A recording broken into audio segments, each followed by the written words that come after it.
9K-121 Vikhr is a Russian laser-guided anti-tank missile.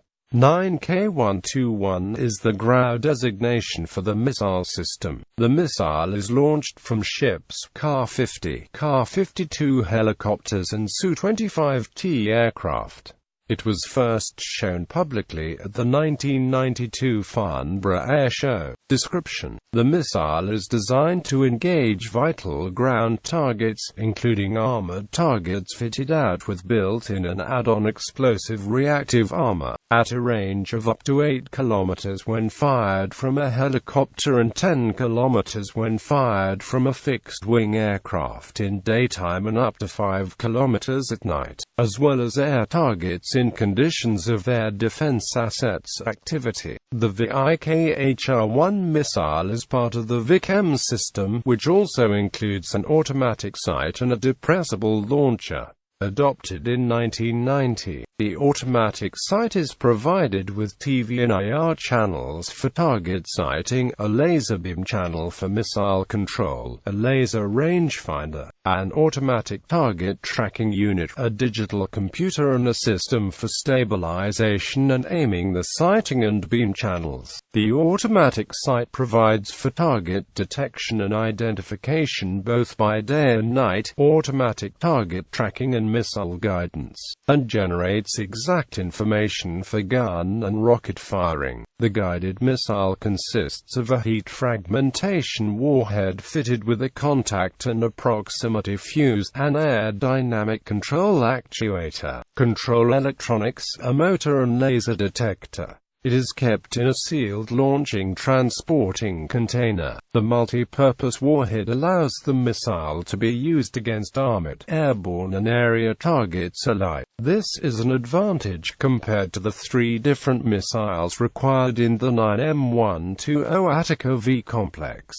The use of the proximity fuse allows a near miss of up to 5 meters and makes it possible to engage and air target at speeds of 500 meters per second.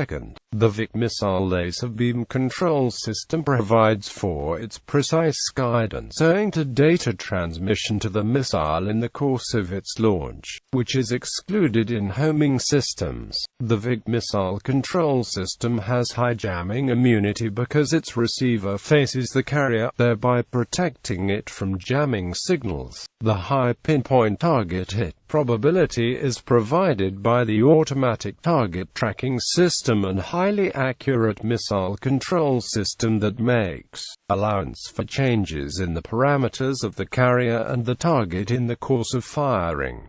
The missiles can be fired singly or in pairs. The high flight speed allows it to engage targets rapidly. The system is capable of launching Vikhr missiles against 2 to 4 targets during a 30-second period and starting at a range of 10 kilometers, which increases its lethality to 3 to 4 times that of earlier systems.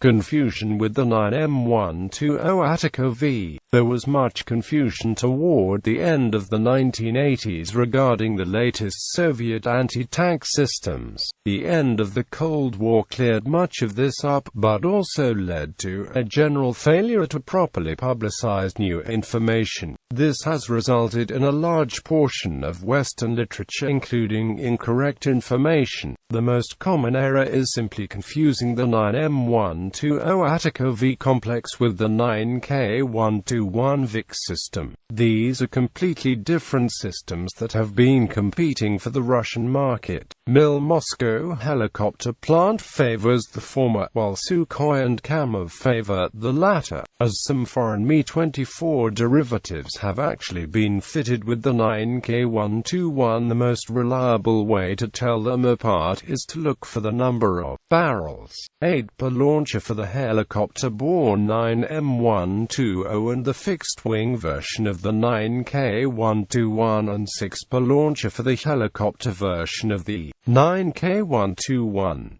A 4-barrel launcher is typical of the IGLA short-range anti-aircraft missile. Russia does not use currently 4-barrel launchers for airborne anti-tank systems, although this will possibly change with the next generation of missile. The next most common error is in understanding the guidance systems. The 9M120 is a radio command SACLOS missile and an improved version of the popular 9K114 term system carried on the Mi-24 volts and by some ground units. This system gradually loses accuracy at longer ranges but can be fired in any condition where a target can be spotted. On the other hand, the 9K121 is a laser beam riding missile.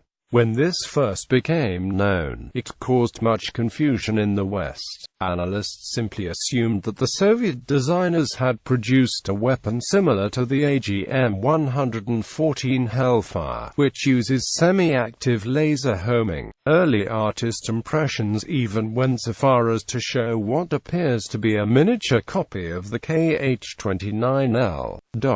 When the first good photographs appeared, they led to still more confusion. There was no visible seeker. All of this was a long way from the mark. Russia had developed a very different approach. A series of non-imaging detectors face backwards from the missile toward the launch platform and guide the missile toward the center of the laser beam. This is much cheaper and also more resistant to countermeasures.